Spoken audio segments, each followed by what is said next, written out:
Yeah.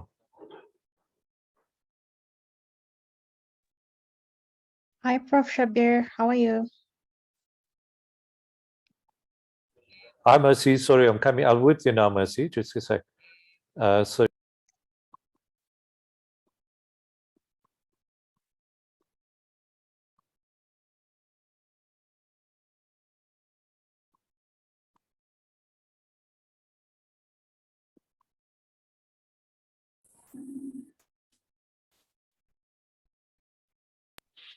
Sorry, Mercy.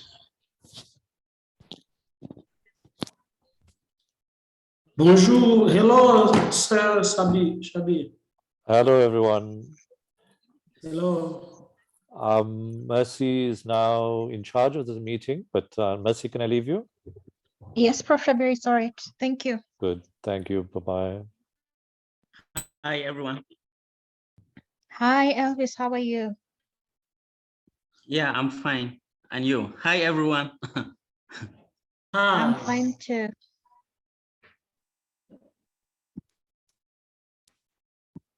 Hello. Good morning. Morning. Good morning, Alan. How are you? Very good, thank you. Great. Your videos and audios are okay. So I'm Yes. just going to make you co-host, so you'll be able to share your presentation from your side. Okay. Yeah, there we are. Hello, Elvis. Hi. Hi, Alan. Nice to see you. Yes. I know it's still very late in Canada. Yeah. So you should be midnight or No, it's yeah. 7 in the morning, actually. It's not so bad. Yeah. Oh, okay, yeah, that's fine. So, Yeah. so given that my connection is not so stable, I might be dropping my video at Okay. That's all right, Elvis. point. Actually, it's I don't know if this is okay. So you're getting the sound. So yeah, that's okay. You can drop the video so that we can be able to your connection can be more stable. No worries. yeah. So I've made you co-host so that you're also able to share the presentation from your side. So just a run through of how today is going to go. We are going to begin with a brief introduction to the participants of what AfroPHC is, then introduce the workshop and the objectives for the workshop. And then from there, we are going to move on to the presentation. So Alan is going to start with his presentation, which is going to take about 25 to 30 minutes. Then afterwards, I don't know if Alan, you would prefer that we do a Q&A with you before we move to Elvis, or we finish with both you and Elvis and then go to the Q&A. We could probably take a few questions after mine and then move to Elvis's presentation. Yeah. All right. Okay. And then from there, we usually go into breakout groups or rooms where we are going to discuss the question that I had put in the concept note, which I'll put up on the chat. And then after about 45 minutes, 45 minutes to an hour of discussion, we come back where the participants are going to present their findings in plenary. And then from there, we conclude the workshop. Okay. So we're just going to wait for more people to come in and then we'll start. So probably we'll start at about, let's say 5 past. Yeah. That will give people time to log in. Yeah. Okay. Any questions or concerns? No, it's good. I just want to check if with sharing the screen. Okay, just go ahead. If I take over.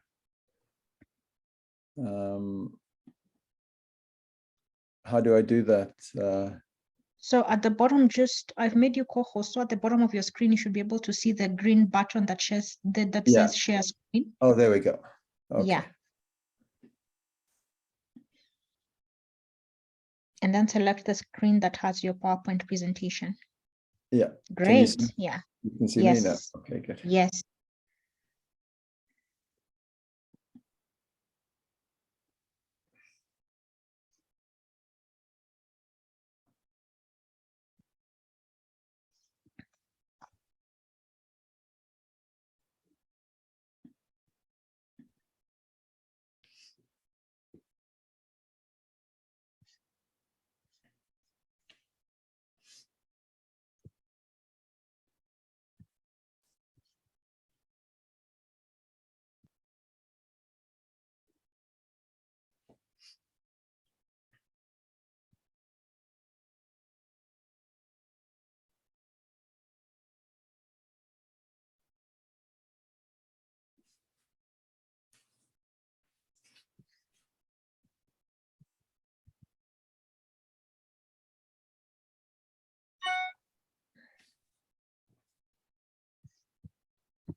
Good afternoon, everyone.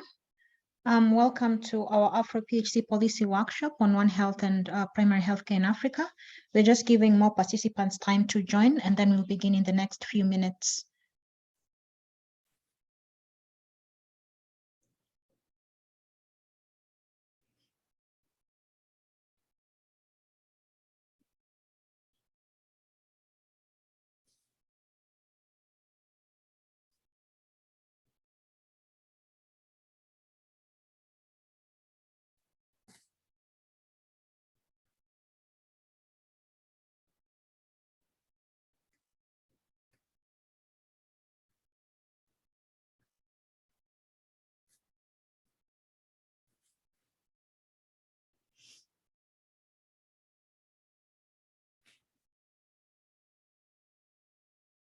Okay, we have about 19 participants online. I think the rest will just join as we go along so that we can be respectful of everybody's time. So good afternoon, everyone. Good morning, wherever you are. This is the AfroPHC policy workshop on One Health and its implication on primary healthcare in Africa. I'm Mercy Wanjala. I'm a family physician from Kenya and the Deputy Executive Coordinator for AfroPHC. I want to welcome you all, and just a little bit about AfroPHC. Africa Forum for Primary Healthcare is an international nonprofit organization that was started by Wonka Africa in order to bring together the leadership and also the frontline primary healthcare workers in Africa. One, to discuss issues of policy and how we can create better policy for primary healthcare in Africa. Two, to see how we can build a team that can drive the primary healthcare agenda in Africa, and also for capacity building. So amongst other things, like the policy workshop that we usually have the third Tuesday of every month, we have CPD training. We also have research mentorship. We have the leadership and management course that we do in conjunction with AMREF in order to build the capacity of primary healthcare workers, among others. I will put the website link on the chat for those who would like to join our organization. For now, being a member is free and it gives you access to all the resources that AfroPHC has to offer. So today, as I have mentioned, we're having a workshop around One Health, and we want to look at the objectives today is to look at how do you describe the concept of One Health, planetary health, and focusing especially on air pollution in Africa, and also to explore the state and impact of climate change on health systems in Africa.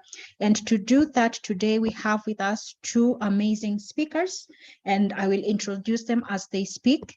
And the question they're going to answer for us today is how best can we address the healthcare challenges resulting from the effects of environmental pollution and climate change in the primary healthcare settings. So without further ado, I'm going to introduce our first speaker today, who is Dr. Alan Abelsohn. He's an associate professor in the Department of Family and Community Medicine and the Dalai Lama School of Public Health in the University of Toronto. He is a past chair and provost of the Working Party on Environment for Wonka, and he coordinated an Air Health the Trainer program with Health Canada, and more recently an international Air Health the Trainer program with Wonka. He's also consulting with WHO on capacity building for healthcare practitioners about air pollution and health. So I'm going to hand you over. We are in great hands. I'm handing you over to Dr. Alan Abelsohn. Alan, the floor is yours. Well, thank you very much. I'm very pleased to be here. And I must tell you that I am an African family doctor too. I was born and raised in apartheid South Africa and went to medical school at UCT in Cape Town and left because of the politics. So now I'm a Canadian. But I'm very pleased to be here talking to you. And I'm breaking my presentation into two parts. First, I'm just going to give you a very brief overview of planetary health, and then I'm going to talk about air pollution that I'm most focused on. So just to inform you that Wonka has recently, in fact, a week ago, relaunched a course on planetary health for primary care. It's hosted at the bottom left there on the Tele Saud website. It's a Brazilian CME website, and it was created by the Wonka Working Party on the Environment together with partners. So I'm just going to take you through a few slides about this course. So the course was launched very recently. I'm really going to describe the course by reading the foreword by Sir Andy Haynes, whom many of you I would know, I would suggest, think you would know. He was a family doctor. He's been very involved in our Wonka Working Party, and he's a professor at the London School for Hygiene and Tropical Medicine. So this is what Andy says. We live in an age when human activities are the main driver of environmental changes that threaten to undermine progress in human health. The prevention of further zoonotic events, such as COVID-19, requires better understanding of how an animal virus jumped species boundaries to infect humans with devastating impacts, and the role of environmental changes in increasing the risk of such events. The COVID-19 pandemic has brought short-term reductions in air pollution in some locations and resulted in a reduction of about 7% in greenhouse gas emissions. But without decisive actions to decarbonize the economy, such reductions will be rapidly reversed as economic stimulus packages are implemented. The implications of planetary level environmental changes for health of populations around the world are becoming apparent, and the burdens will often fall predominantly on those populations who have contributed little to greenhouse gas emissions and to the destruction of natural systems, increasing inequities in health and wealth. There is much that we can do to support the development of more resilient and lower environmental impact health systems, and to support the wider transformation needed towards a net zero economy. Primary care has a leading role to play in addressing the health impacts posed by environmental changes, ranging from direct effects of air pollution or extreme heat exposure to impacts on nutrition from reduced crop yields, and increases in the transmission of vector-borne or water or food-related illnesses. Now I'm just looking for my cursor. Oh, there we go. Family doctors can also support behavior changes to more sustainable and healthy ways of living, for example, through dietary change or promotion of physical activity. This course is particularly timely and relevant because it both describes the pervasive threats to health from environmental change and also gives practical evidence-based guidance on how primary care practitioners can support their patients to address the challenges and work to transform health systems. It will become a landmark course for family doctors worldwide and has been developed by a diverse group of doctors and other health professionals from all of the continents besides Antarctica. The development was led with funding from Wonka. Each module has been peer-reviewed for technical content, and high-level reviewers from Africa, Asia, and America have ensured appropriate scope and balance. The modules will be available free of charge and open access by the Brazilian telemedicine platform Telesaúde. Great thanks to the whole team at Telesaúde for the design of the programming and who hosting the course. So I just wanted to introduce the course. The target is family doctors and practitioners and primary care professionals. The aim is to inform Wonka family doctors on the intersection between human health and the environmental health in the context of primary health care. And this is the outline of the modules. So there's an introductory module on planetary health and climate change, a module on heat health, which is very timely because of the heat waves across the Northern Hemisphere at present, a module on air pollution and planetary health, and I'll be presenting some of that today, a module on climate sensitive infectious food and planetary health diseases. So COVID perhaps might be one of them, but many are relevant to African healthcare. A module on mental health and planetary health, a module on food and planetary health, one on migrant health. I'm skipping there. Migrant health has just been added. And then finally, one on mitigation, adaptation, and advocacy, which talks about the role that family doctors could play in this whole area. Now, each module starts with a case presentation, very relevant to primary care. Just to say that the module is, the whole course is free, and there is certification that comes from the Brazilian CME platform. We have written up a article was published about the beginnings of the course and some early assessment of the course. So that's my presentation about the course. Just to say that the course has been incorporated into a curriculum in Turkey as one of the requirements for family medicine. So there's tremendous opportunity for you yourselves to have a look at the course, to do one module or to do the whole course, and certainly to encourage your students to do that or to incorporate it and use it in the curriculum. And we'd be very interested in the Wonka Working Party on the environment to hear how you use this course. So thank you for that. And I'm going to now move on to the second presentation on air pollution.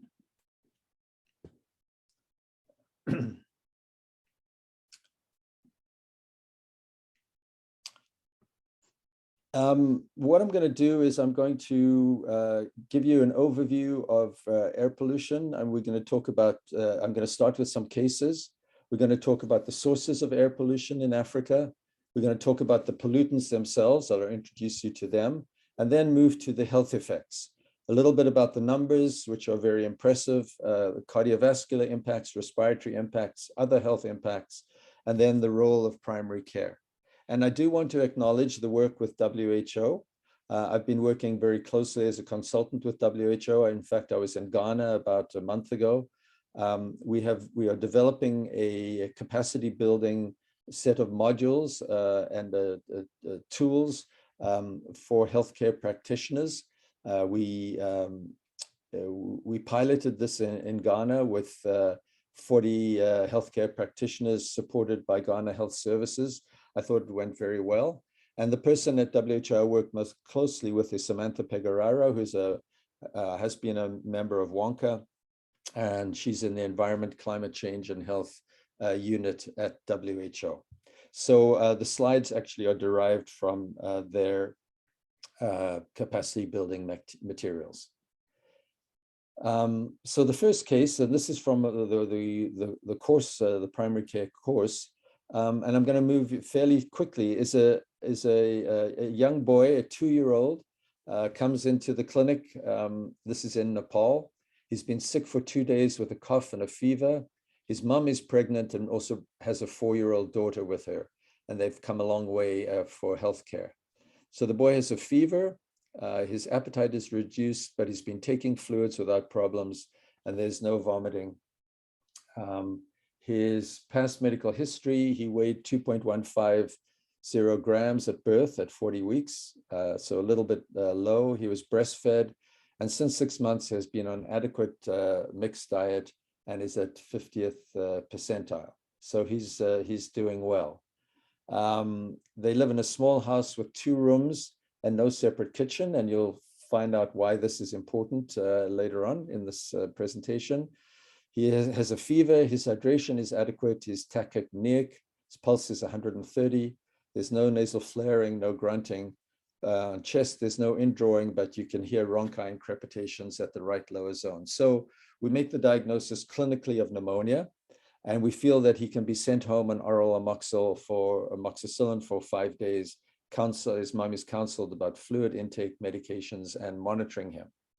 But the question beyond this clinical case, which you will recognize so well, that I'm posing today, the question I'm posing today is, could air pollution have contributed to his pneumonia?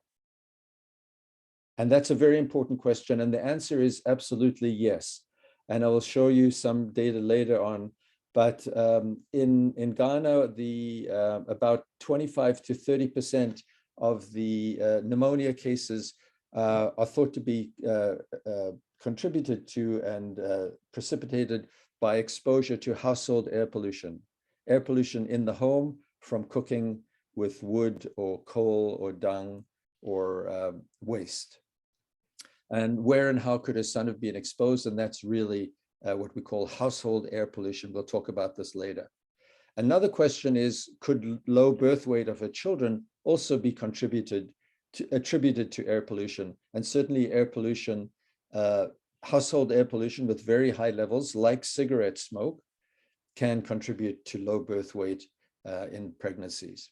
And is anyone else at risk? So when you're seeing this mother, yes, her fetus is at risk from the household air pollution. The 4-year-old that she brings with her is at risk.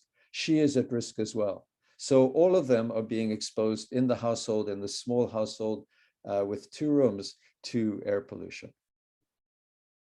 The second case is this case from Rwanda. It's one of our, from the Wonka air pollution train, the trainer course. We created this, one of our trainers from Rwanda created this case.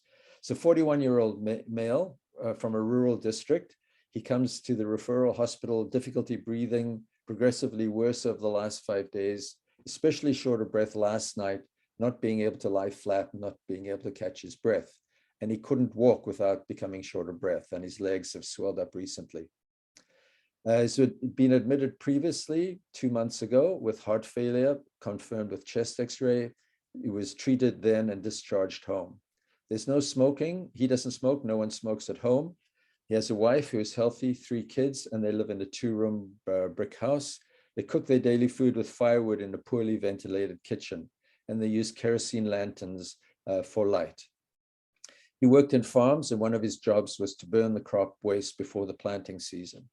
So on examination, he has no fever, no anemia, his fast pulse, respiratory rate of 24. His JVP is elevated. It's a 3rd heart sound, and there's some dullness to percussion and bilateral crackles and bilateral pitting edema. So he has heart failure, and he's treated medically, and he's ready to go home. The question is, could air pollution be involved in his heart failure? And I'll show you later how this is true.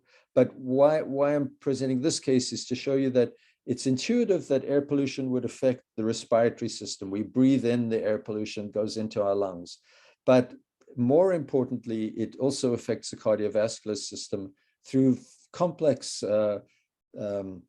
pathways, pathophysiological pathways. But the effect on the numbers of people affected in terms of cardiovascular system is greater than respiratory. And it's really important to understand this, and hence this slide. So air pollution. The understanding of air pollution started in 1952, so not that long ago, with an event in London called the London Smog. In fact, I have a patient who's now early 80s who remembers this as a young child, walking home from school, getting off the bus and not knowing, it was so dark because of the smog that he didn't know where to go. So there were over 4,000 deaths attributed to the smog over 4 or 5 days. And this is really where the study of air pollution and the restrictions of emissions started. Since then, there's been a tremendous amount of literature, and you can see that there's an enormous evidence base now. You can see the number of publications per year. But just looking at Africa, very few of these publications are from Africa. Most of the air pollution work is done in high-income countries, and there's a tremendous generation of data from China as well. So here's an opportunity, and that's why I present this slide. What are the sources of air pollution? So I ask you to think about, in your city or your region, if you're rural, what are the sources of air pollution? And I will present these sources and make them relevant to Ghana, where I was. So certainly vehicles, cars emit air pollution significantly. Also shipping and aviation, if you're near a port, big boats emit, the engines are very dirty, they burn dirty fuels. Industries and power plants, There's a lot of emissions from agriculture, from burning agriculture, and also from methane, forest fires, and certainly in Ghana, waste burning. There wasn't a waste collection system. So in the cities of Accra and Kumasi, there's a waste burning, and this generates air pollution. And then very importantly, household air pollution. So we call it household rather than indoor air pollution. The air pollution generated in the household creates very high levels inside, but the air pollution also gets out the windows and gets out into the neighborhood. And so it's household air pollution affecting the whole neighborhood. This is related to burning polluting fuels and inefficient stoves, and of course, tobacco smoke. So what are the pollutants? And very briefly, there are two, the solid pollutants and the gases. So if you read the literature, the majority of the literature is about the solid component, these small particles, particulate matter it's called. And they are sized according to the average width of the diameter of the particle. So the important ones are the fine particles, less than 2.5, and then the ultrafines, which are less than 1 micron. A hair on your head is about 40 to 50 microns. Or so here they say 50 to 70. So you can see that the fine particles, the PM 2.5 that are 2.5 microns, are much, much smaller than your hair. They're invisible, and they're inhaled into the alveoli. And some of them, and especially the ultrafines, can actually cross the air-blood barrier, so move across into the capillaries, into the systemic circulation. So particulate matter is mostly talked about in the research, but there are also a number of gases that are part of the mix of air pollutants. Nitrogen dioxide is the marker of traffic-related air pollutants. And then the others are, I won't go into them. So in terms of particulate matter, we call PM 2.5, where is the, this is a measure of the annual average PM 2.5 in 2016. And you can see that Africa has significantly higher levels than, say, where I am in North America. And these higher levels extend across Asia and Southeast Asia as well. What about health? So this is a WHO slide. 7 million deaths per year are attributed to a combination of both ambient and household air pollution. So it's a significant impact on health, much under-recognized. 4.2 million deaths are attributed to ambient air pollution, and 3.8 million deaths are attributed to household air pollution. And where is it happening? Once again, similar to the slide of where the PM is greatest, most significantly in Africa and Asia. So 7 million deaths per year attributed to ambient and household air pollution. Very recently, over the last few years, air pollution has been considered a major risk factor for non-communicable diseases, and this is the UN meeting on NCDs. And air pollution has been elevated together with the risk factors that we're so familiar with: unhealthy diet, tobacco use, alcohol, physical inactivity. It's now appropriate to include air pollution in this short list of 5 major risk factors for NCDs. How does it kill? So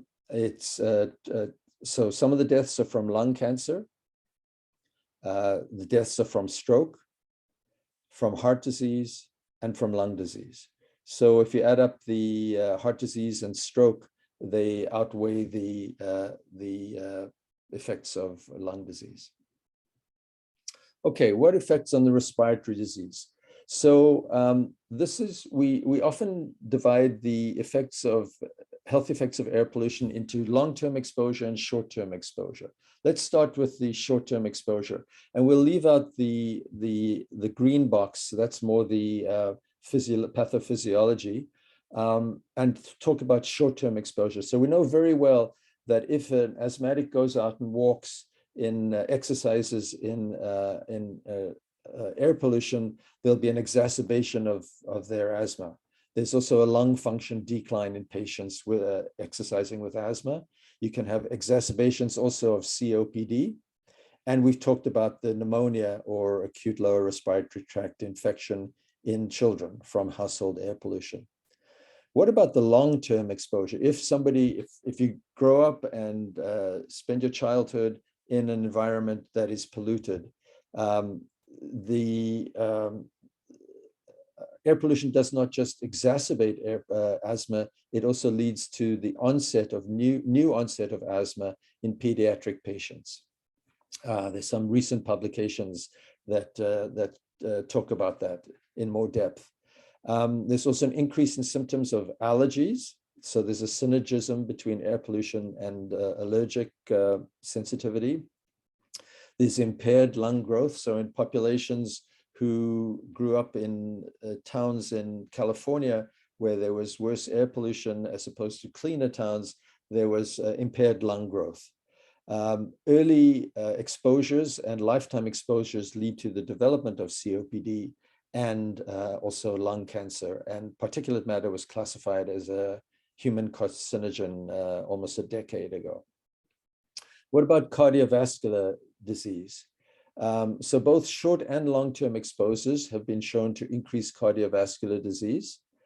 Let's again start with short-term exposure. So if you're exposed to, for short-term is for hours or days, for a couple of days, you can have an exacerbation of pre-existing ischemic heart disease, so angina or an infarct, heart failure, as in our case, arrhythmias, especially atrial fibrillation, and ischemic stroke. So ischemic stroke, not embolic stroke, not hemorrhagic stroke, sorry. And in terms of long-term exposure, so if you've been exposed over weeks, months, and years, it leads to the development of atherosclerosis. So these particulate, the PM actually causes inflammation in the vasculature and promotes atherosclerosis. It causes hypertension and is also involved in cardiometabolic disease, such as diabetes. I'm not going to go into this slide. This is the complexity of the interactions between particulate air pollution and the cardiovascular system. If there are questions about that, we can look at that.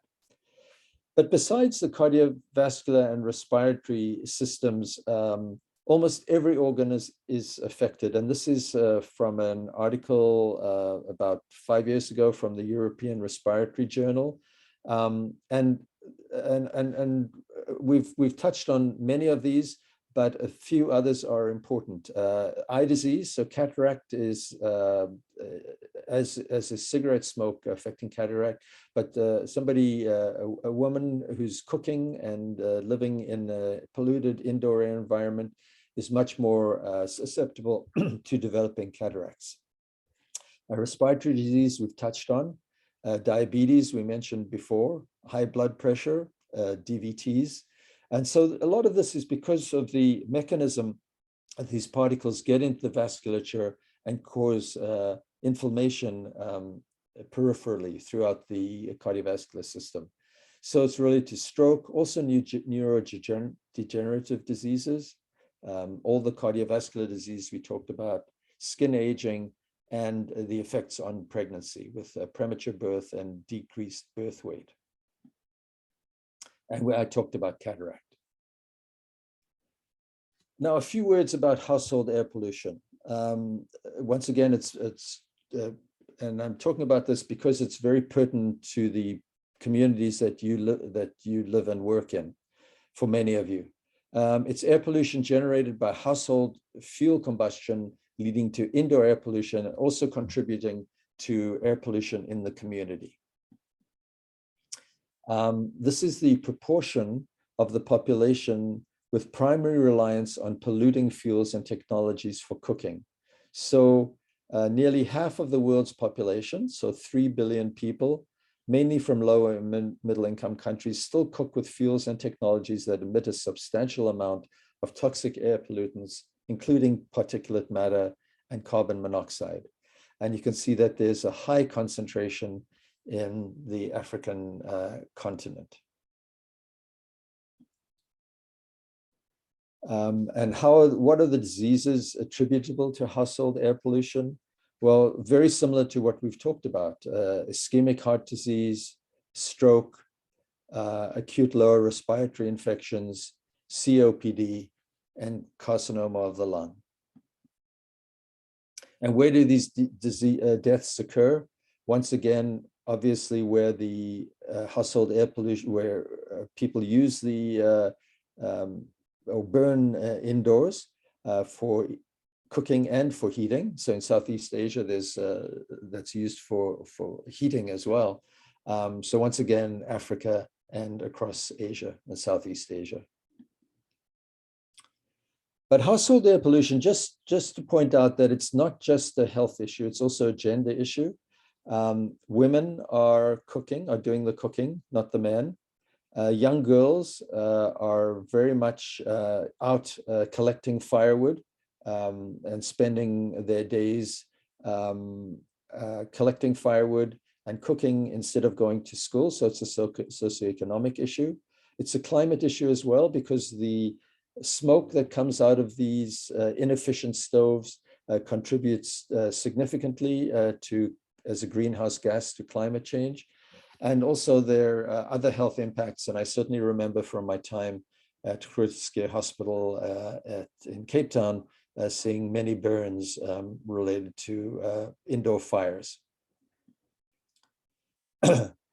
Now, what's the overlap between air pollution and climate change? There are a number of interlinkages. The sources are common. So if you're burning, say, household air pollution, it's a greenhouse gas. It's also polluting locally.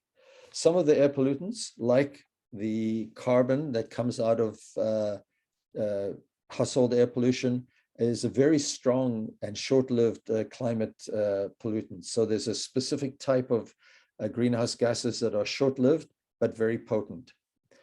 Climate change also contributes, as the temperature warms, it contributes to more air pollution, especially to ground-level ozone.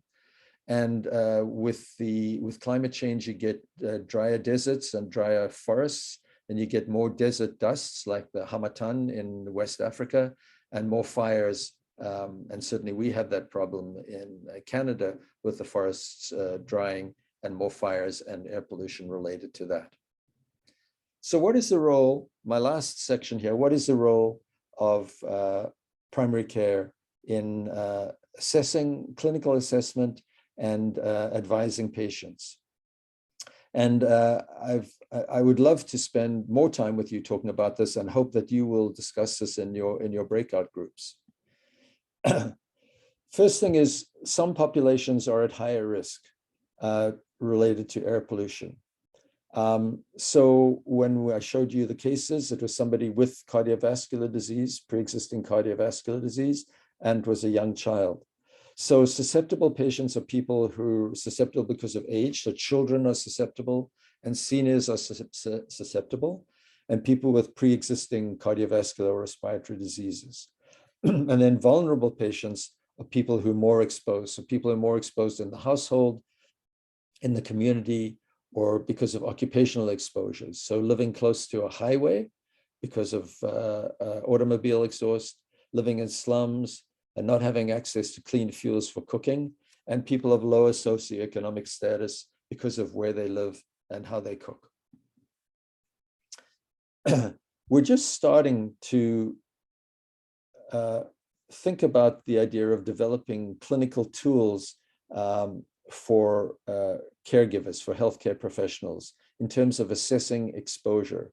So an exposure assessment is the first step. Do you think that your patient has been exposed, and that exposure is related to the presentation in front of you? So this is the first publication in 2018, an attempt, and I think it's early, and we need to work on this more. So another opportunity for you to get involved in some research, a clinical screening tool for air pollution risk. And the authors came up with two simple questions. The first question is, does your household burn solid fuels, wood, coal, charcoal, dung, or agricultural residues for cooking, heating, lighting, or other exposures? So it's a very simple first question, yes or no. And then looking at outdoor air pollution, they had two questions. Do you live or work in an urban industrial center? And do you spend your time near heavy traffic, multi-lane or high-speed roads? Do you commute in the traffic? Are you exposed to open air when driving? Is your home located near major roads? So I would say the first step in assessing a patient and making that link to air pollution is knowing who's vulnerable. So is it a child? Is it an elderly person? Is it someone with pre-existing disease? The second is, are they exposed? So you're putting their vulnerability together with the exposure. And these simple questions, clinical screening tool is the first step in defining that. What can you do? What can you advise your patients to do? So first of all, be aware. Now, in some cities, and I couldn't find any published data in Africa, but say in North America, many cities have daily, like the weather is published daily, the air quality index is published daily. Now in Africa, in many cities, there is a air quality index that's available. It's derived from the air pollution is measured through satellite data, and it's relatively accurate and might be useful for you and your patients to, if you have somebody who's a very sensitive asthmatic or someone who has COPD and is getting exacerbated, you can actually find out what the air pollution in your community is like by Googling the AQI, air quality index, and using that. So the first is to try and tell your patients, are they susceptible and vulnerable to air pollution, and to follow and to try and see if you can get a measure of the air pollution in the city. And then they should reduce exposure whenever possible. So avoid traffic exposures, open waste burning, forest fires. And if they're exercising, if they enjoy exercising, walking or running, they should exercise away from pollution sources, so away from traffic, or find a time of day where the air pollution is lower. In terms of personal protection, wearing masks, we know that N95 masks are uncomfortable to wear. They're very difficult to wear if you're exercising, but they do filter out particles. And so they can be useful if someone's very sensitive, but they do make the work of breathing harder. Indoor air filters to some degree reduce air pollution indoors in very high exposures. So if there's a forest fire, then indoor air filter and some air conditioners will reduce indoor levels of pollution. And in terms of medical interventions, really the most important thing is if you're asthmatic and you're a patient with heart failure, if their disease is well controlled, they're less likely to be exacerbated by air pollution. What about physical activity? Yes, some people are very sensitive and will have an exacerbation of asthma or COPD, but in general, the benefits of exercise outweigh the risks from air pollution, except if they're very high levels of air pollution. So keep encouraging your patients to exercise. And then lastly, can you be an advocate for clean air in your community? So firstly, can you find out what the levels of air pollution are like in your community? So once again, you can find out the air quality index from your community, once again from satellite data. A number of are signing up to this WHO UN initiative called Breathe Life, which publishes the annual levels of PM in the city around the world. And WHO has a portal with data about air pollution. So a lot of data. So this is the Breathe Life. And you can see on the right there, the African countries that have signed up. It gives you the average particulate matter level in your region or city over the year. And you can see here that in Accra, the average PM level is 55, whereas the WHO air quality guideline is 10 micrograms per meter cubed. So it is 11 times the guideline. And then it gives you the annual deaths from air pollution in the country of origin. So you might encourage your country or your region to join Breathe Life and to raise the level of understanding about air pollution. And then my last slide is just an example, and I think Elvis, who's going to present next, he was one of the trainers in the Wonka Air Health Train the Trainer program. I'm showing here a picture of Enrique Barros, who's a family doctor from southern Brazil, who also was a trainer. And what he did is he developed what's called a low-cost sensor to measure the air pollution outside his clinic. Now, the sensors in the big sensors cost tens of thousands of dollars. And most of the research is done using those sensors. Recently, there's been development of low-cost sensors. And when Enrique developed them, the sensors he used were about $200. When I was in Ghana, the WHO, one of the WHO members team brought sensors that cost about $20. And he is an expert in this, and he felt that they're not good enough for research purposes, not accurate enough, but they're certainly accurate enough for citizen science. So for the sort of thing that Enrique is doing, which is using these low-cost monitors, measuring particulate matter data outside his clinic, and using that to advocate with his community, advocate to reduce community sources of air pollution and beyond. So this is a very nice example of, and another encouragement for you to get involved. So thank you very much. That is the end of my presentation.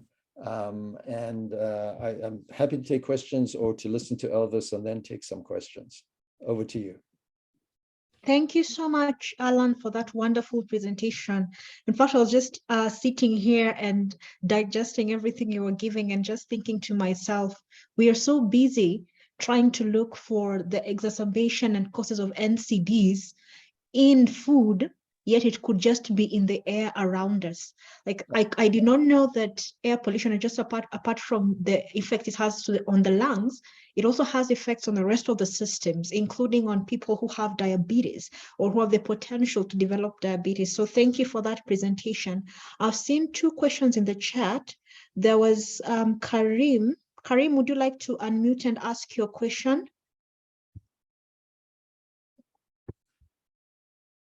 Karim? If you can hear me, just go ahead and unmute and ask your question, or I can just read it out. Oh, there you go. Go ahead. Hello. Hi. I am Karim Karashiri from Kerala. Some industrial pollutions, deposited pollutions prevailing for some years. How many years will prevail this like industrial pollution in the air? Thank you, Karim. Karim, are you asking when will we be able to make an impact and improve the situation? Then after closing the industrial industry, the pollutions may deposit in the air. I see. So if you shut down the industry, the air pollution disappears within days. So if you have a high pollution episode, I mean, if you look at the graphs of air pollution, the graph will be going up and down.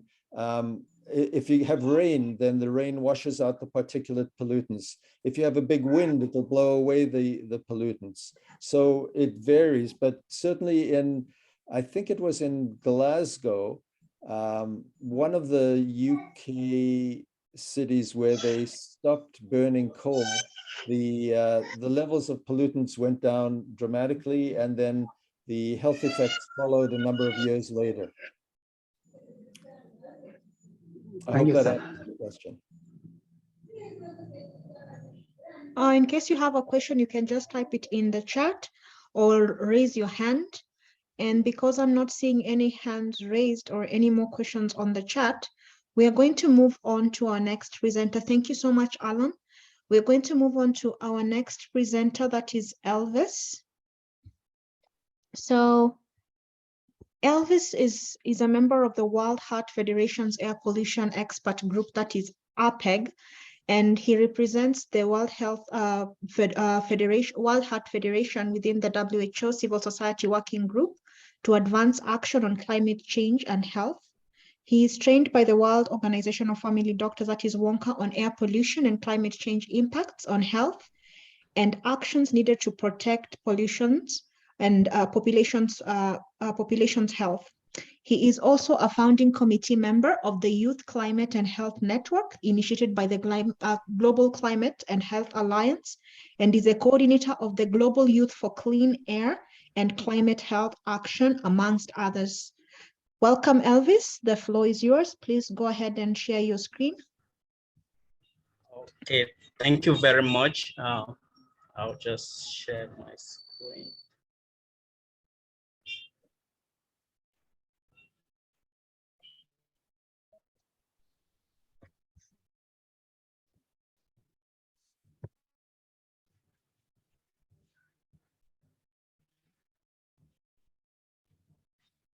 Yeah, so I'm sure you can see my screen.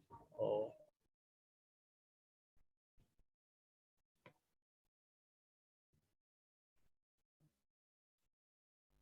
Hello?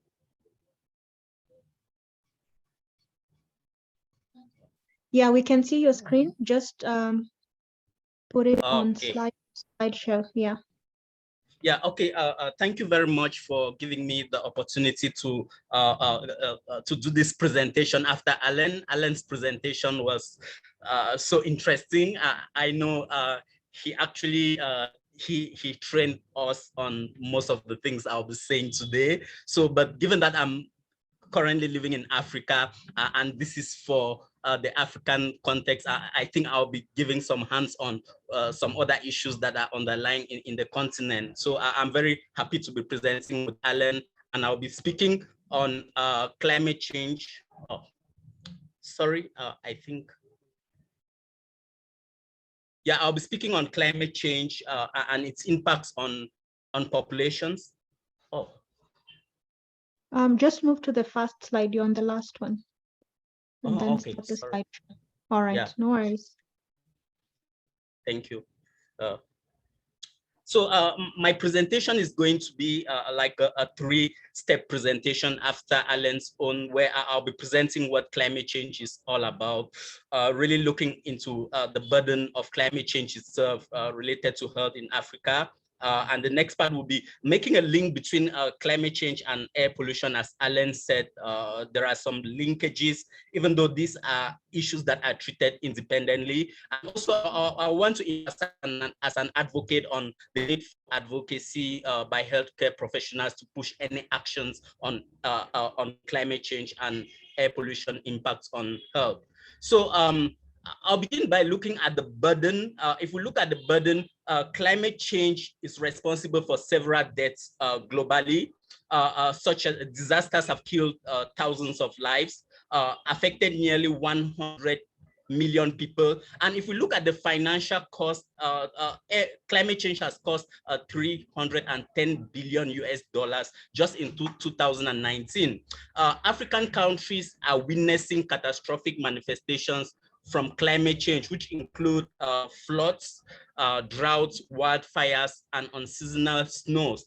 If we look at cleanly, we'll take the case of South Africa, KwaZulu-Natal. Some of you should know where they experienced two disasters within 2 weeks. More than 500 people died. This is a result of climate change. And during my presentation, you'll see some mixed outcomes in terms of research and perceptions, even from the health community. And the health impacts of climate change are ranging from mortality, mental health, injuries, cardiovascular disease, respiratory illnesses, disruption of health services and infrastructure. So among others, because climate change is so devastating. I'll look at why climate change, Africa is like one of the least polluter, one of the least, is responsible the least for the effects of climate change, if I might put it this way. But we are the most impacted. So we are worst hit by. So if you look from data from the African Development Bank, Africa is hosting 7 of the top 10 countries at risk of climate change. So this is something people don't know. So we actually, in Africa, we host most of the country. And factors that are responsible for climate change are what? Increasing temperatures. So if you look in 2019, it was one of the most warming years, the 3 most warming years for the past century. And it is estimated that from 2020 to 2024, we'll be increasing, still warming. The temperature, the planet will still be warming. And in some areas like in the northern part of Africa, we'll be experiencing decrease in rainfall. And I'll give examples. For example, if you notice in the Sahel region with Morocco, wildfires are actually ravaging the area. Last year, it was Algeria, and this is very common in this part of Africa. And if you look very well, Madagascar and Mauritius, they had the highest increase in levels of water going up to 5 millimeters cube. And I'll take the case of coastal areas. For example, Côte d'Ivoire, about 56% of the coastal line of Benin, Côte d'Ivoire, Senegal, and Togo are eroding. And if you know very well, in Africa, we like football a lot. The competition was supposed to happen this 2023, but with predictions, it has been pushed because so much rains will happen in the period of the Nations Cup. And I think it's very logical that this will not happen during this period, because it is only climate change that is responsible for some of these major changes that will be happening even with life. Actually, some other issues that are really taken into consideration, even by the United Nations Convention on Climate Change, they are recognized that climate change is impacting the health of people. And for example, in Africa, it's increasing temperatures and rainfalls that is affecting health. And we know what is happening is that healthcare professionals have a role to play, but we are not yet so sure about what is happening in the healthcare sector, because so little is being invested for all the commitments that are being put for climate change.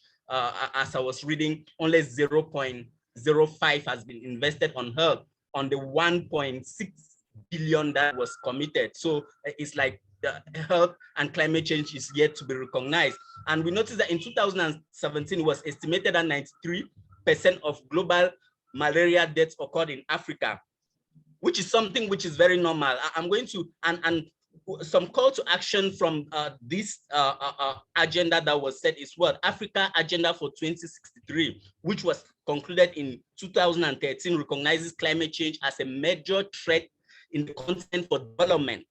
Climate change is not only a health issue, but it's a development issue. So if we take climate change in itself, it's slowing down development, it's impacting health, and we need to see how to approach this.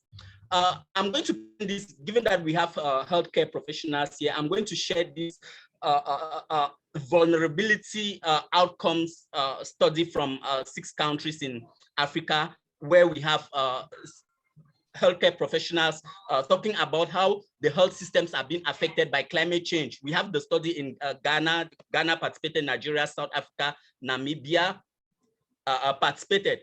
From this study, it reveals that was 63.1% of respondents confirmed to have experienced climate change. So this is something that is very keen. And Nigeria experienced the highest levels of climate change, followed by Kenya. And the least was South Africa, which is something that we might not expect. But from my previous slide, you actually see that they are experiencing climate change. And that is why I always say climate change is yet to be understood very well if we are not taking it so serious, because some of the predictions we have might not be given the realities on the ground. And also some of the evidence we carry might really not be so consistent. Why? Like the question that was asked to Alan about how much would the air pollution stay in the air. So sometimes it's like people wonder if this pollution that stays in the air that was created many years as we expect by developing countries, developing their nations, why is it that this pollution is affecting us, but today, how long will it take for it to disappear if action is taken? So this is something that is very important. And one of the issues, some of the issues that healthcare professionals identify is that there is inadequate resources that are dedicated to climate change to tackle this, such as infrastructural resources, equipment, emergency response resources. And what we know is that when climate change happens, some of the floods, they affect even the healthcare sector. So you actually see that in an area with flooding, the hospitals are destroyed. And if the hospitals or the healthcare facilities are not constructed to adapt to climate change, then we are not going to be able to respond to any of this. And that is why Africa is so much in risk, because this infrastructure is not yet there. And there is a need to improve current policies at all levels, in national, regional, and local, to tackle climate change and health. I'm going to move down to present some real scenarios of what we will see air pollution linking to climate change. Because if you look at this, you see what is happening. Fossil fuel burning at homes is still something that is very current in Africa, in most of the homes. Waste burning is something which is very rampant. You can't really deal with it. And pollution from vehicles. We have secondhand vehicles running all our streets in almost all African countries. These are some of the issues that are really contributing to climate change. And at a level, we might not really recognize that we are contributing to climate change, but just the air pollution that is happening directly from human activity is a real problem and is exacerbating the way we feel climate change. So what is happening, I want to present this just to make a link between what I've been saying above, the risks, the heating, which was caused so many years, and how today the air pollution that is actually depleting the ozone layer, blocking it, and now it's contributing. And that is why areas like Africa are feeling it more. And the health sector touch. I'll come back to what Alan actually presented, like how much more than 1 billion children are living in homes where fossil fuels are used. So indoor air pollution. And if you look from my screen, you see that Africa is still top in the list in terms of those who are using fossil fuel for cooking. And this is a major problem. And most families don't even know this is a health issue when we burn firewood for cooking and all of this. I trained from the Wonka trainer. The first time I tell my principal, he was surprised that I was asking the children to tell their parents to stop using firewood for cooking. So, but this is the reality. And the children came back and told me their parents understand, because when they are cooking, they have to move out of the kitchen sometimes. And some of them are actually asthmatics and they'll actually have a crisis. Why is indoor clean air so important indoors and outdoors? Clean air is very important for us to stay happy and healthy. And cleaner air means that our lungs and our hearts and our brains can function better. So unfortunately, some of the air we breathe indoors, and if we look from statistics, most of, I was still reading in terms of, because there is a dynamics in climate change and air pollution. This is what is happening.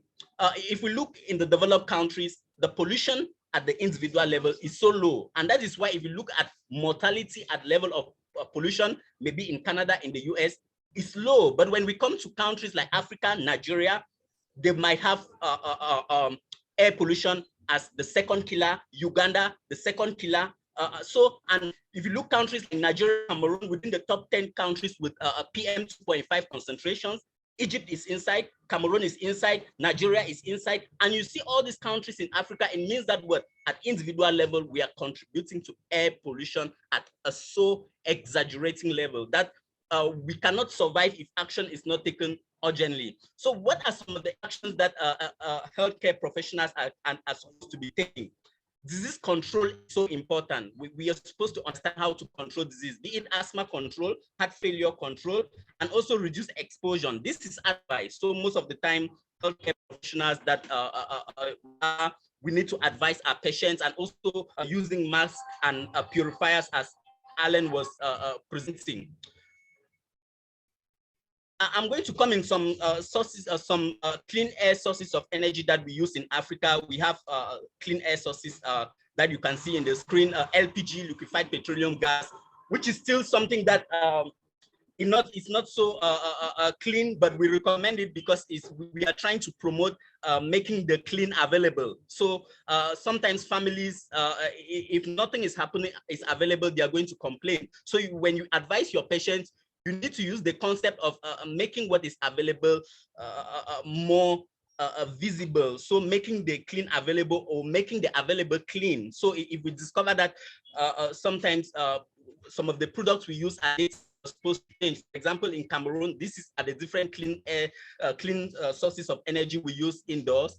And a government has taken, for example, the Cameroon government has launched its LPG plan in 2016, where it really targets to reduce mortality from indoor sources of cooking by what, 20, it's supposed to do what, by 2030, the plan is to reduce, save 23,000 lives. But if you look in my slide, you discover that what I'm trying to present, that there is a strong problem with the plan, because if you look at the plan, from 2016 to this date where we are in 2022, little progress has been made. So we will see into it that very few people are still using this, even though government is encouraging the plan. Why? Because they are expensive. We need to have plans that are sustainable. And that is why if we want to fight climate change and air pollution, is actually a development issue, where we are not only telling the people to use clean energy, but we make them available. So what are the benefits of switching from dirty to clean fuels? Health benefits, reduce burden of disease, environment, reduce deforestation, reduce community outdoor air pollution, climate change, reduce climate changing gases, short-lived climate pollutants, and also gender and socioeconomic status. So we will note that most women, they are the ones who are vulnerable because they are always indoors cooking with the children. So what can we do to make sure we have clean air for climate health and systems? So this is the question that you're supposed to go back with home. Advocacy is a key. After advising patients, you need to know healthcare professionals are trusted, and they are, from my experience, they are always very great advocates because they have the science and they can explain it, and they are always the voice of the patients. And advocacy means turning what we have, resources. The good thing about air pollution, for example, is that we have solutions, and we need to use the resources we have and use the power that is available in our hands, and we can make change. So if you're a healthcare professional, a doctor, you need to know that there are resources that are available, be it evidence on some of these issues, and also the power of your position as a medical practitioner, that you're trusted by governments and even those who take decisions, and the change will come. So we need to draw communities' attention to important issue and directing decision makers towards solutions. So one important thing we do need to take seriously is make sure that indoor air pollution and outdoor pollution becomes an explicit right. So this is a human rights issue. So we need to consider air pollution and climate change, as human rights issues. So I'm currently working on a project where we really see into it that we promote the right to clean air. We are actually I'm actually in a project with a Global Action Plan UK, where we are calling on the United Nations to include the children's rights within the United Nations Convention on the Rights of the Child. And we are expecting this to happen maybe in 2023. So because one thing is sure, when we clean air for children and youths, we clean air for everybody. So if governments and the health community make a priority on cleaning air for children and youths who are the most vulnerable, it's actually cleaning everybody. So thank you very much, and I'm very open for any questions.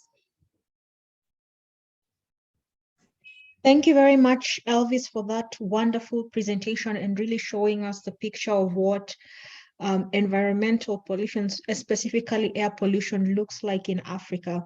Because I believe when it comes to the issue of planetary health and One Health, Africa is lagging behind in terms of knowledge of expertise. So thank you for really bringing that out for us today.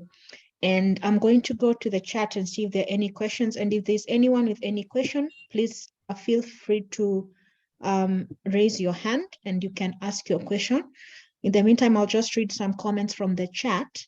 We have Senkubuge, who is saying that, thank you very much, Dr. Alan, for the wonderful presentation. In a country like Uganda, there are inadequate air pollution monitoring devices, but the levels of air pollution are indeed overwhelming and action should be taken, which is true. And as Elvis has told us, advocacy is a key step and action that we as healthcare workers can take. Over to you, Devendra. Please feel free to unmute and ask your question.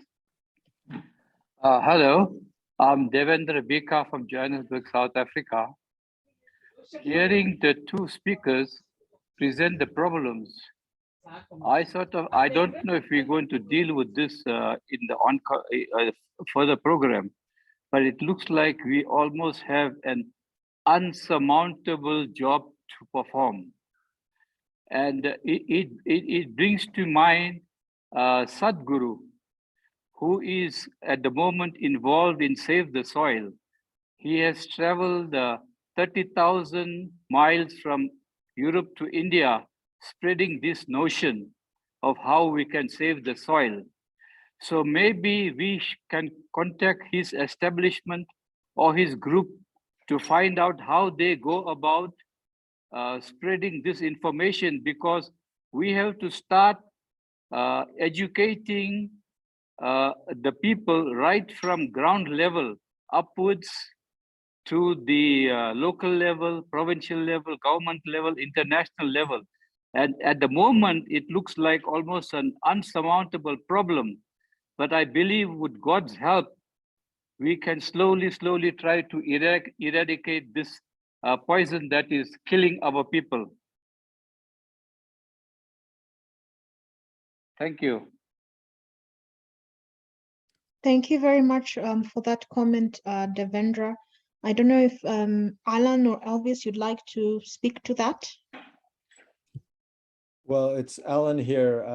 I think as health professionals, we have an opportunity because of our credibility and our understanding of science.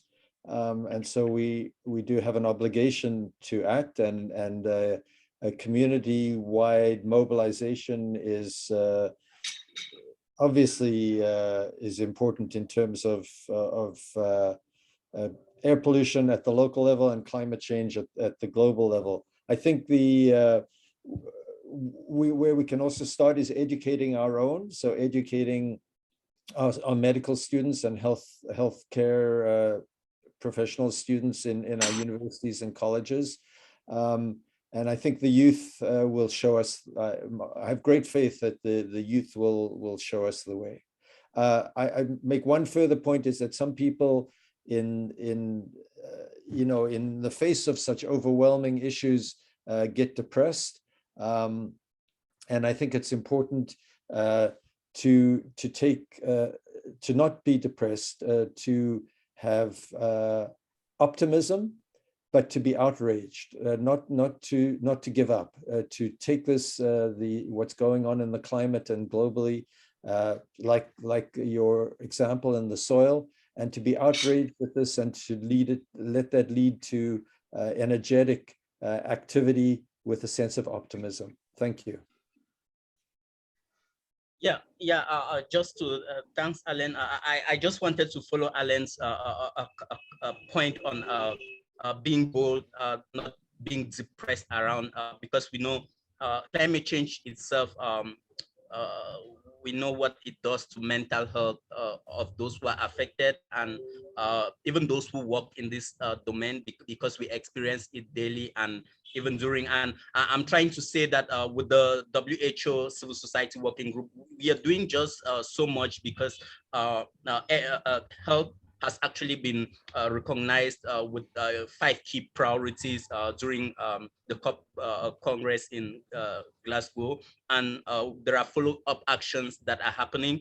And Africa is committing, is true, up to almost 50 countries committed to actually including health in their health systems.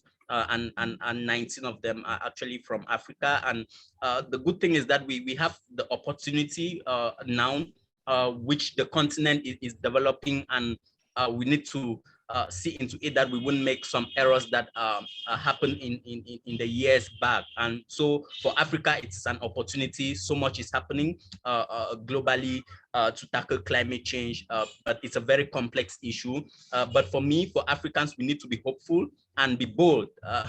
We need to be bold, because for us, it's an opportunity to change the times for the children. Which is a development issue. As I said, I always put it as a development issue. And if healthcare professionals can take it this way, then it's easy to approach everybody, knowing that everybody's point of view can count in bringing solutions to climate change. Thank you. Thank you so much for that encouragement, Elvis and Alan. I'm going to read another question from Shafiq. And he says, in some African countries, policies and regulations to control air pollution are already in place, but their implementation and enforcement is still a challenge. What is your overview about this? Elvis, do you want to go first?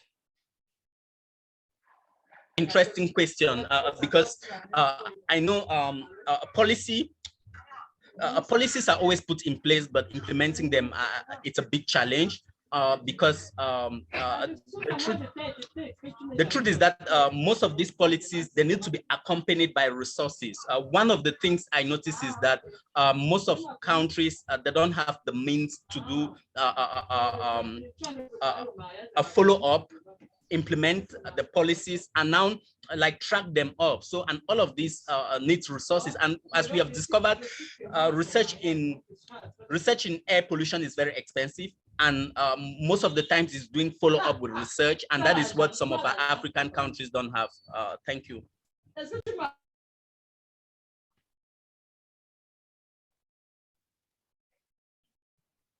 Thank you, Elvis. Alan, would you like to comment on that? Yeah, I can't comment on the political effectiveness in various countries. It's always a problem. In my country, the commitment to the environment waxes and wanes with different governments and different parties that get involved. I think as health professionals, we need to promote the evidence, stand with the evidence, and stand as credible scientists, and just keep pushing, and keep advocating. Ally yourself, I would suggest, besides educating the students, you can ally yourself with various environmental groups, as long as they are credible environmental groups, as long as they are evidence-based. I have some experience in Canada where I was approached by environmental groups, and they wanted to push beyond the evidence, and I had to withdraw from my activities. But certainly, somebody like Elvis is working with international groups, very credible groups, and doing very effective work. So it's an ongoing struggle. Thank you, Alan. And I like the way you've said, as healthcare workers, as scientists, we need to stand with the evidence and promote evidence and be credible. I think that is a very important role. Almogira, go ahead. You have your hand raised. Yes, thank you very much, Mercy, for this opportunity, and would like to really congratulate both the presenters for their nice presentation, and also to congratulate also AfroPHC for this very, very important policy workshop. And one comment, I think the magic sentence that is said by Elvis is that to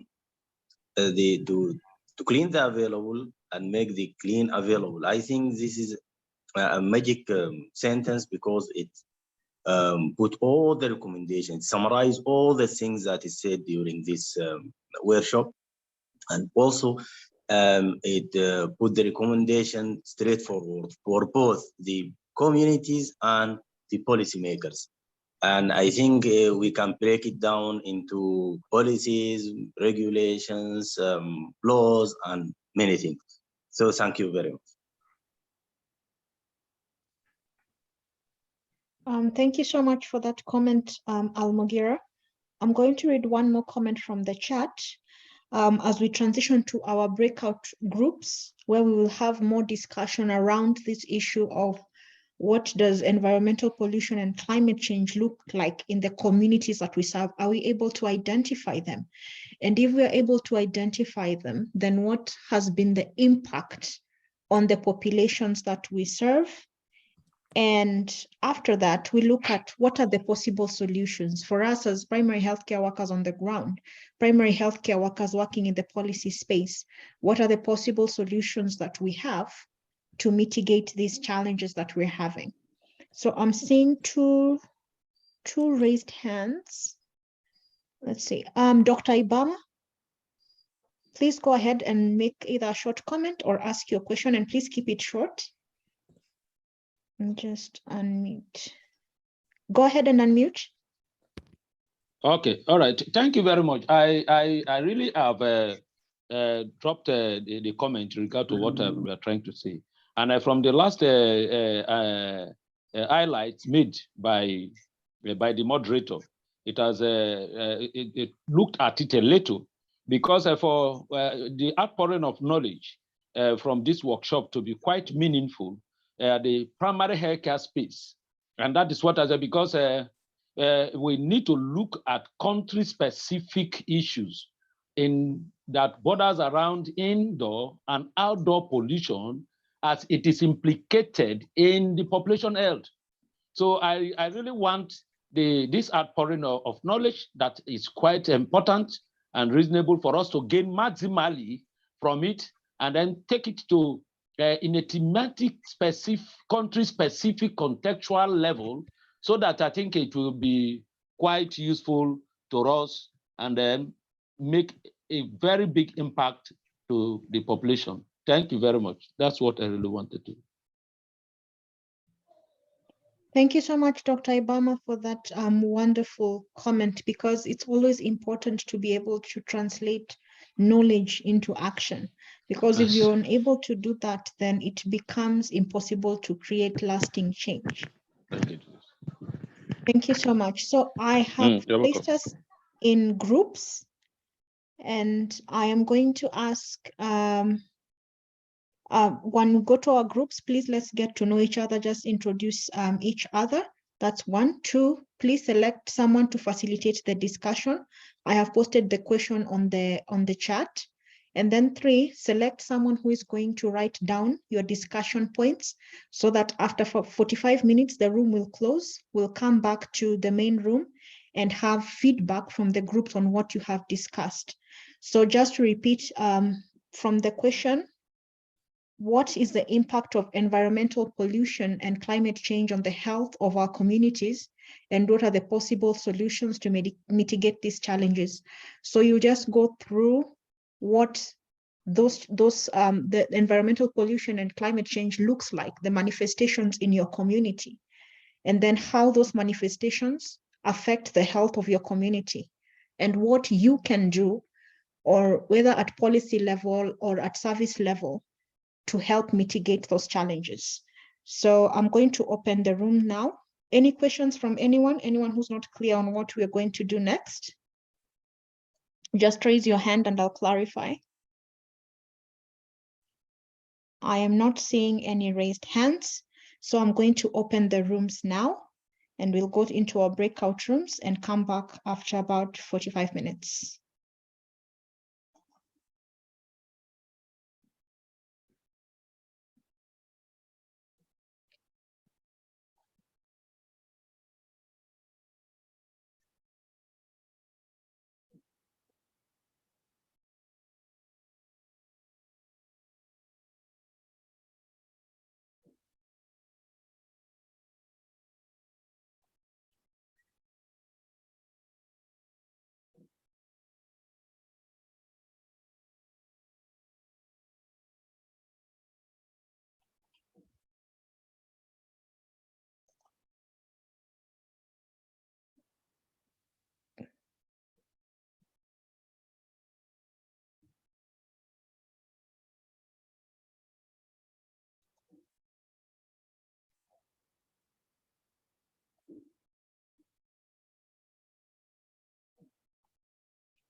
So I am not seeing any hands. And Yes, hello. Hi. This is Senkuke Shafiq. Go ahead. Okay, thank you very much, Jamie, for the overview. Before maybe she joined, we had gave an overview of what is happening within Uganda and then Mozambique. We realized that the number of environmental challenges that are occurring attributed due to environmental pollution. We saw water pollution being one of them. We saw soil pollution. We saw noise pollution, radiation, and other different forms of pollution that are occurring out there within the environment. And these have significant implications onto human health and really a number of interventions that should be employed, starting all the way from the key implementers of these different policies should inform. You should have massive education of communities on how maybe to address the possible sources of pollutants. And then we gave also an highlight on climate change. Our sister Fatima talked about cyclones that are occurring within Mozambique, and these are attributed due to climate change. And there are a number of other things that are occurring out there in communities related to climate change and how humans are misusing the environment. But these need immediate action, but by involving the communities and individuals out there. Thank you very much. Maybe that's what I have as for now. Maybe any other person can add on to that. Thank you so much for adding, Shafiq. Let's, anyone else from room 3 before we move to another room?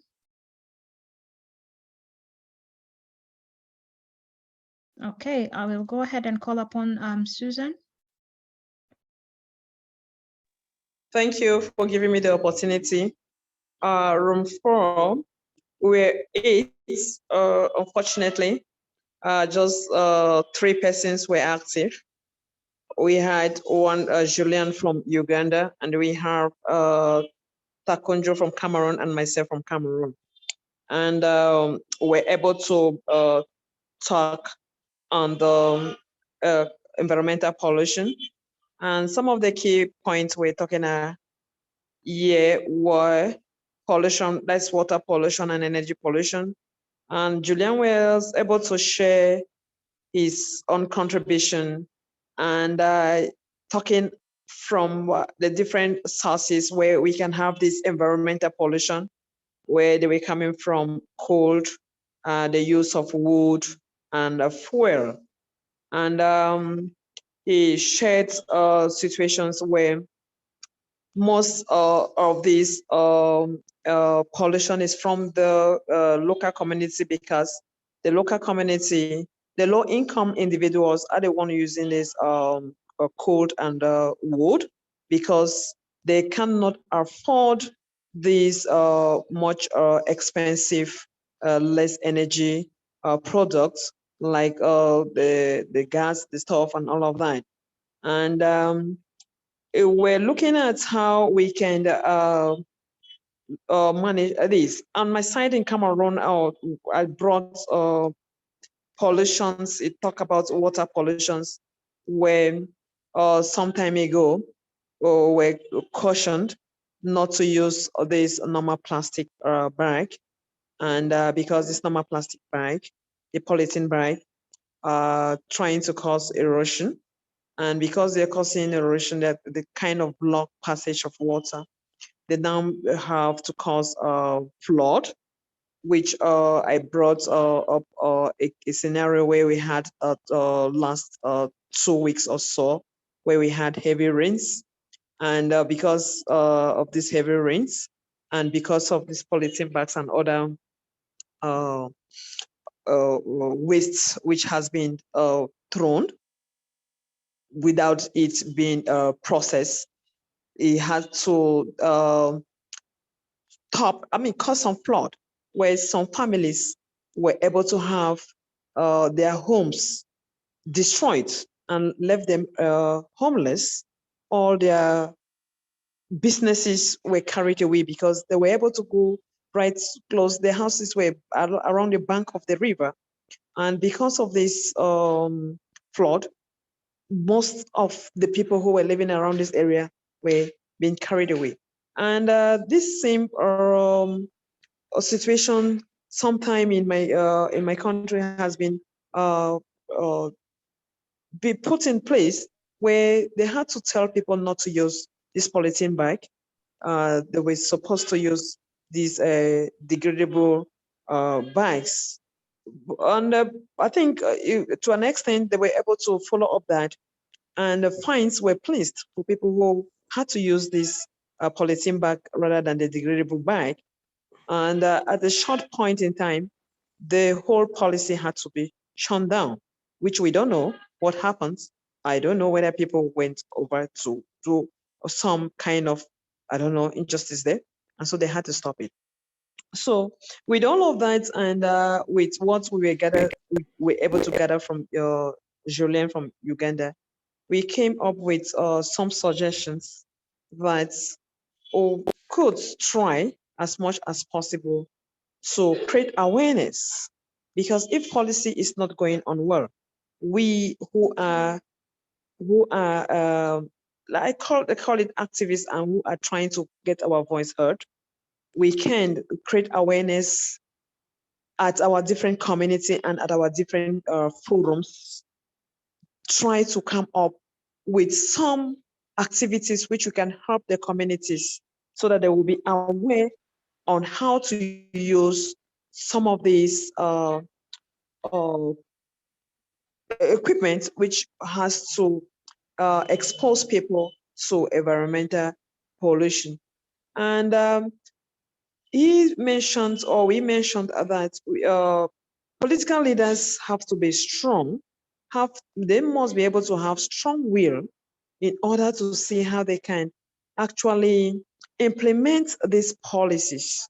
Because at the end of the day, we realize that these African countries have the policies, but the major problem is the implementation. Why is it not being implemented? That is the question we're asking ourselves. Because if these policies are implemented, and then a lot of these issues we are having today will be addressed properly. So we were trying to say that if they can also reduce the cost of this low energy, so that the common person will be able to have it, will be good. Because the common people are the one who needs this energy. And because they are not accessible to them, they are now forced to go back, start using the coal and the wood, which now contributes now to the climate, polluting the environment and exposing a lot of us. Because when you look at, we're trying to look at common conditions like the cancer now is very rampant. And I think that is coming because of the environment being polluted with some of us. So Julien was talking about there so many things that we are doing ignorantly that we don't know. So if this awareness is being created, I think people will get to start understanding how they need to live or be friendly to the environment so that they will be able to reduce some of these hazards that have been exposed by our making. Thank you. I think that is what we will be able to gather from our discussion. Thank you very much. Thank you so much, Susan, for those really great points. And I like how you've said it's very important that we make the community aware of what they're doing to damage the environment.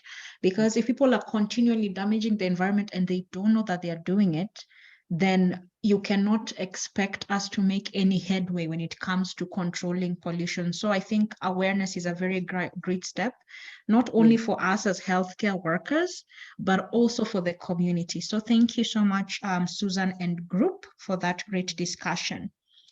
And I have Maude wants to speak. Just a minute. Go ahead, Maude.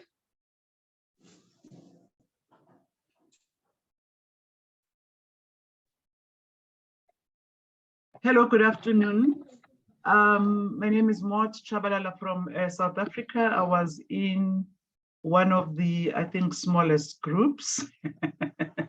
Yeah, and we couldn't get everyone to participate due to network, yeah, etc. So we, you know, as an icebreaker, I was facilitating. Unfortunately, we couldn't get anyone to be a scriber or a rapporteur. So I'll try to present, you know, as much as possible. And I also have my colleagues here, Unkatiswe, Cynthia, and who else was there? Gal Cloquin from Mozambique that will contribute. So our brief feedback is that, you know, as an icebreaker, we started by looking at what are the common, you know, pollutants, you know, in our country. And we also spoke about the fact that the most important is awareness of daily things that contribute, you know, towards, you know, pollution. But then the challenge that we realized the challenge that, yes, it is good that we speak about, you know, awareness, we speak about campaigns, but now, do we have something that we will offer the communities, you know, as a substitute? You know, we spoke about, like, for example, a situation where people are living in an informal settlement. And in our South African context, informal settlement, it means people have placed themselves there. They don't have authority to be there. And, you know, due to that, they then don't have the basic, you know, amenities, you know, electricity, water, etc. So obviously they will be resorting to using wood, they will be resorting to use other sources of producing heat for cooking and warming themselves. So if we, let's say we go in there, we make them aware, you know, of the effects of pollution, but then what is then, you know, an alternative for them? Can they afford gas? You know, our governments, are they, you know, do they have the willingness, commitments, and finances to support, you know, such communities? So we felt that in itself, you know, was a challenge. Then we moved on to look at the role of the, you know, health workers, and we said they have a very, very important role to play in terms of making community members aware, especially when it comes to the effect, you know, of pollution on the health of the individual. We also spoke about implementation, the most, you know, the implementation at policy level, that we need to, especially as health workers, influence policy through lobby activities, as well as, you know, advocacy on behalf of the communities. One of the challenges that we spoke about is that you find that in most of the countries, there are policies in place, and there were also you know, efforts that were implemented to try and mitigate the issue of pollution. I gave an example of where in South Africa we had an excellent, you know, program that was actually aimed at children and adults, you know, with a very nice, catchy song, you know, the reduce, reuse, recycle strategy. But then it was just there at media level, and it never really got to the grassroots level.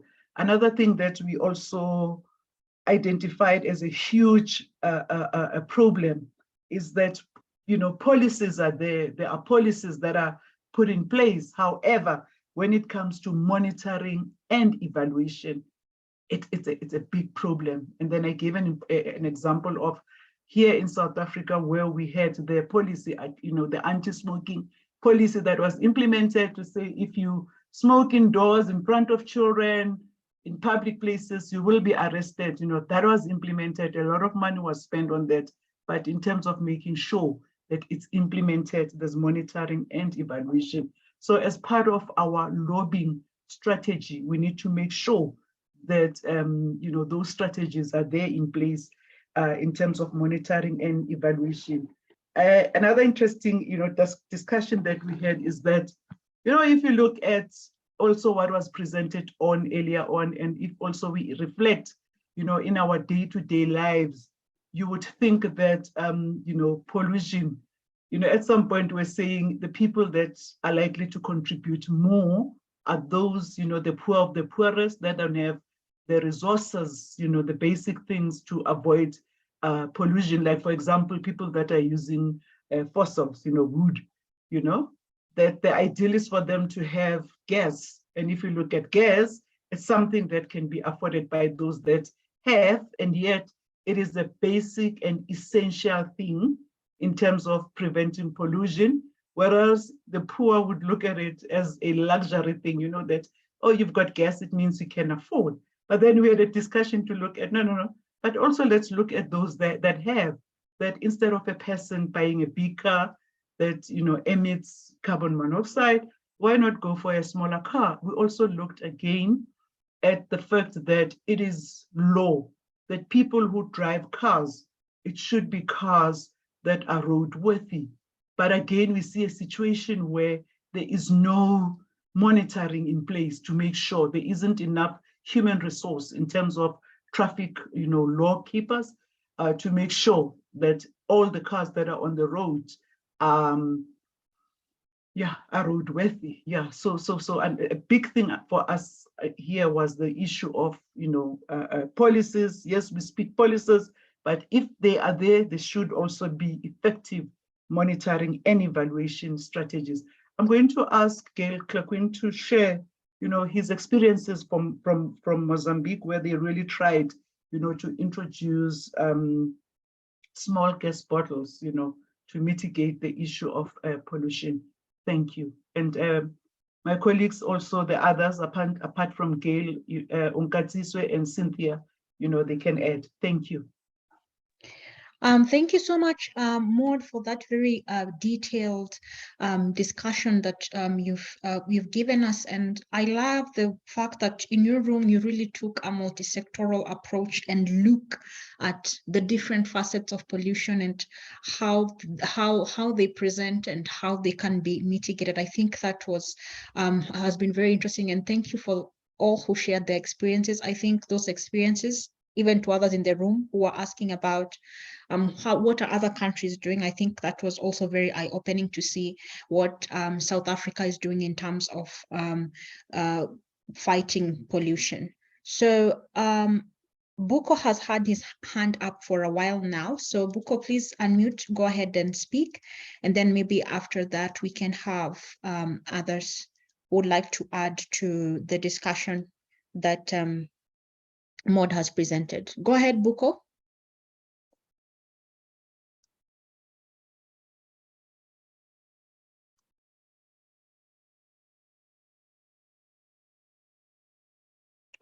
Buko, you can unmute yourself and speak. I think you might be having challenges. Anyone else from Maud's group? Okay. I think right now I'm going to invite Varsha to make a few comments. Welcome, Varsha. Yes. Maybe you can also introduce. Are you hearing me? Are you hearing me? Yes, Buko. Are you hearing me now? Yes, we can hear you. Please go ahead. I want to intervene. Yes. I want to add something to what I'm from the group 4. I want to add something because when we were discussing here, internet was not working well in the group when we were discussing. I want to add that there are many other things that can be put in. Il y a beaucoup de choses que nous pouvons ajouter, comme l'approche multisectorielle dans la lutte contre le changement climatique au Cameroun. Nous pensons que en dehors même de la pollution due au plastique, sorry, Buko.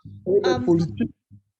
Sorry, today we don't have French interpretation. I'm sorry, today we don't have French interpretation. So if you could try and speak in English. Thank you. Yes, we can. Yes, I want to add something to what Suzanne said in the group 4, where I belong.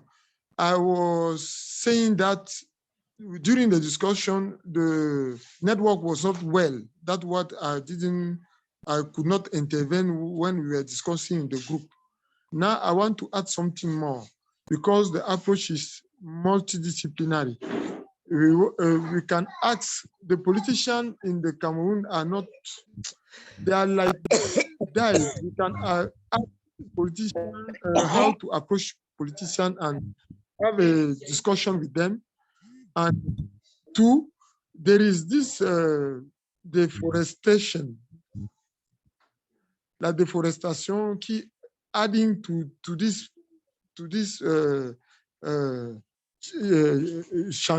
changing of climate.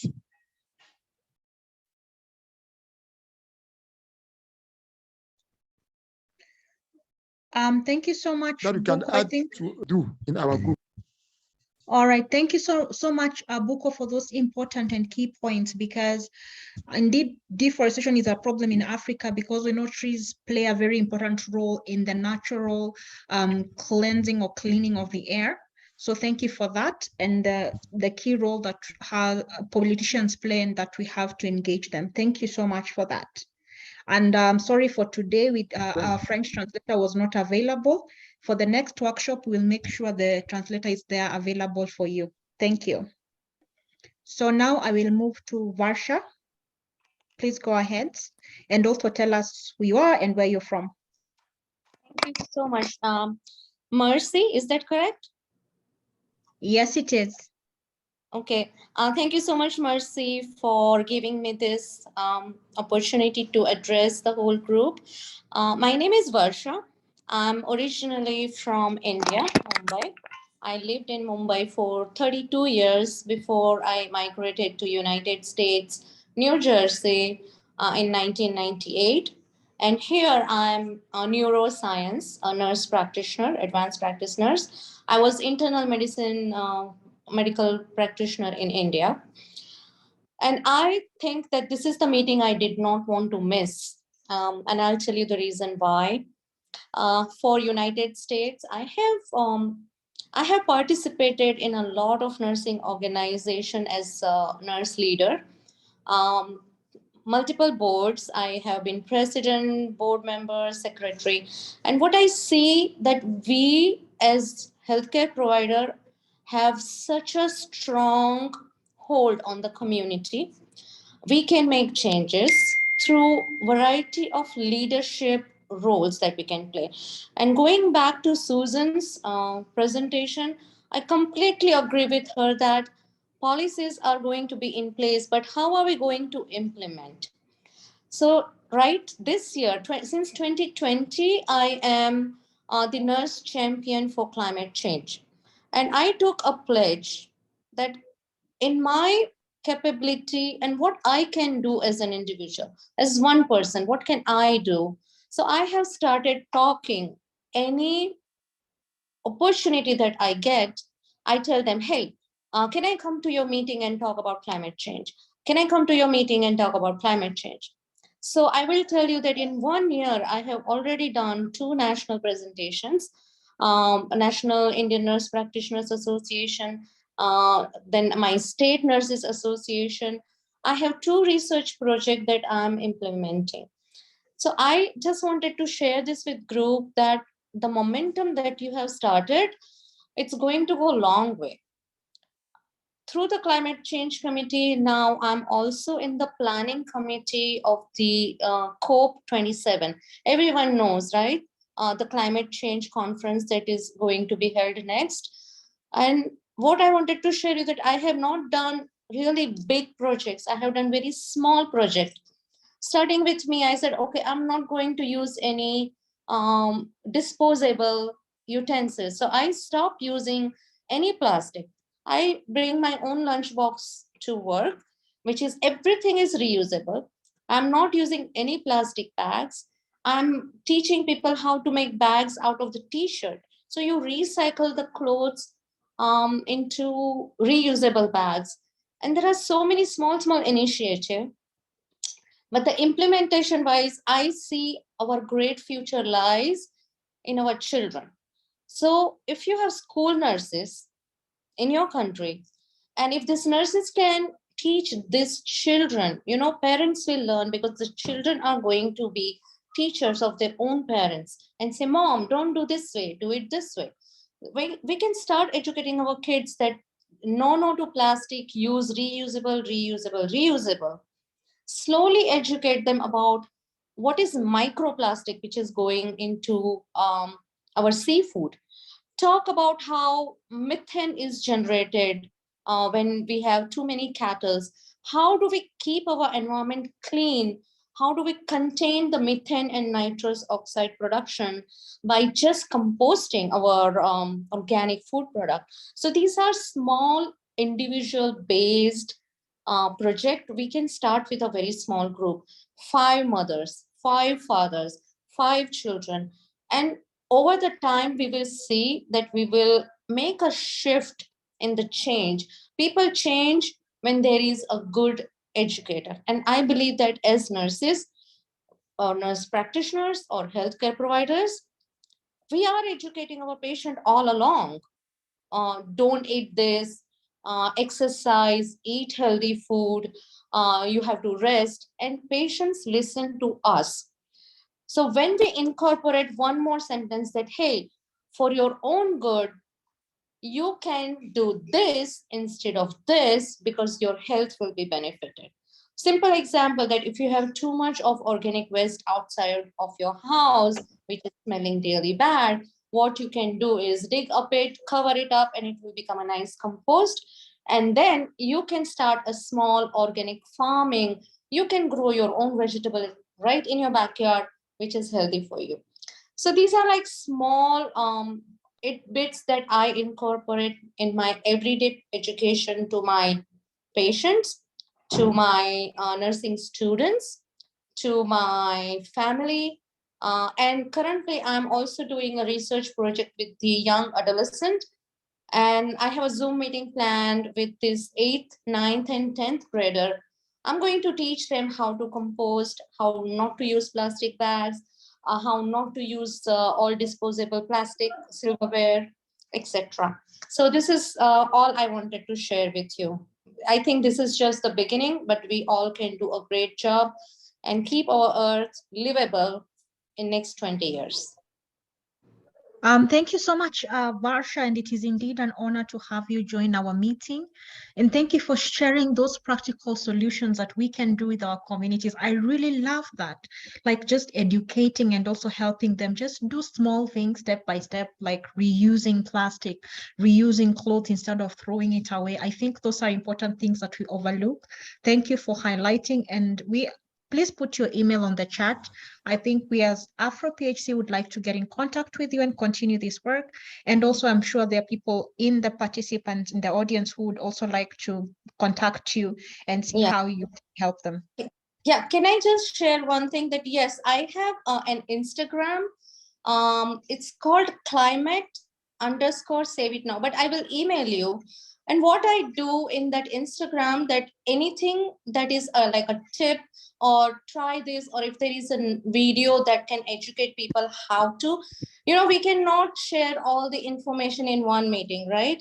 So I do have an Instagram where I keep posting small tips like that, anything that anyone does which is helpful to global audience.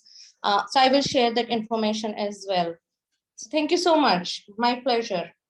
Thank you, Varsha. I am in AfroPHC email list, sir, and that's how I got invite for this meeting. Okay, great. Thank you so much. So we are coming to the close of our meeting, and I am not seeing any more comments or hand raised. It's been a very fruitful meeting, and I have personally learned so much, and I hope you have benefited as well. There's clearly a need for us to continue with the conversation on climate change and environmental pollution in Africa and how that affects health. And we hope from here we can have a way forward on how we can build capacity and also raise awareness. I'd like to give Elvis a chance to just give some closing comments. And then I don't know if Francois is still in the meeting. I think she has left.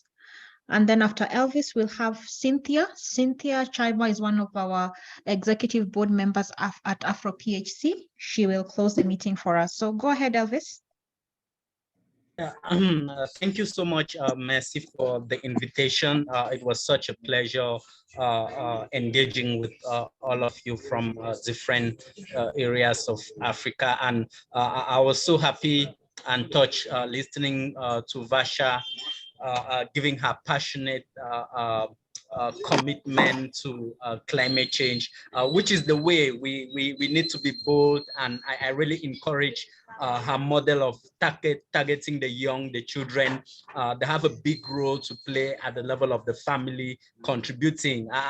If you watch the video that I shared with children calling, giving their calling for clean air, I did a project with them where they were actually the ones driving their parents to take action. So we don't need to minimize how much little action we contribute can be playing in changing the whole dynamics for climate, and children and youth should not be left behind.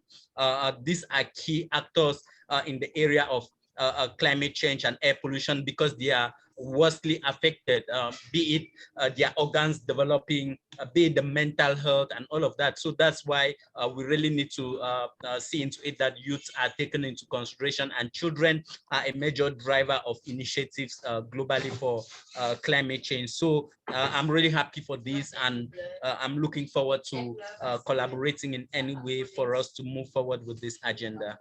Thank you very much. Thank you so much for those comments, Elvis, and thank you so much for making your time to join us this afternoon. We are really appreciative and look forward to more work and collaboration in the area of climate change, One Health and Planetary Health and Health in Africa.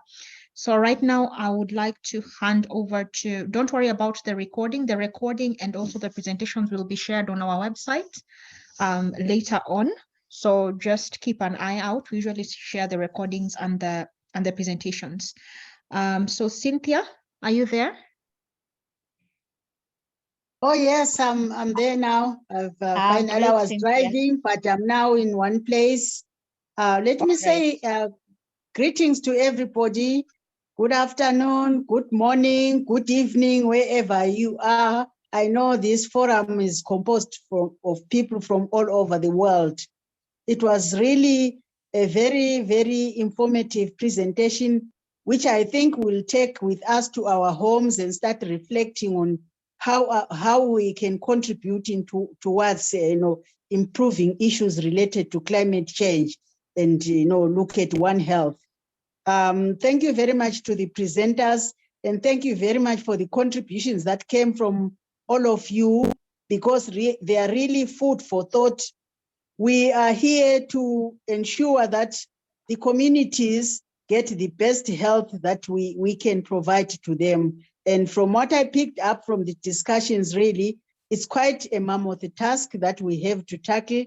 And obviously, when we are together, we will win. Thank you very much. And we are hoping to meet again and continue on this discussion and take this particular topic to greater heights. Thank you very much. Thank you, Mercy, for facilitating this meeting this afternoon. Thank you, everybody. Bye. Thank you. Thank you, everyone. Bye. See you at our next workshop on the 16th of August on healthcare workers, the health of primary healthcare workers in Africa. Bye-bye. I hope to see you there. Good luck, everyone. Thank you.